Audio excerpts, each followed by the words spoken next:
YouTube, it's your boy Les Shepherd Runner. If you're having a no crank, no start issue, you just did a fresh rebuild, whether if you went to a 408 stroke or you just did a fresh rebuild, here are the common issues to check for.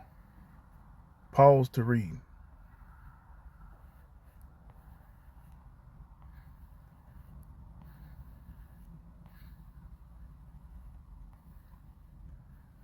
Hopefully this can help some of y'all out that's doing these fresh rebuilds out here. These are the common issues to check for. Like, share, and subscribe. Peace.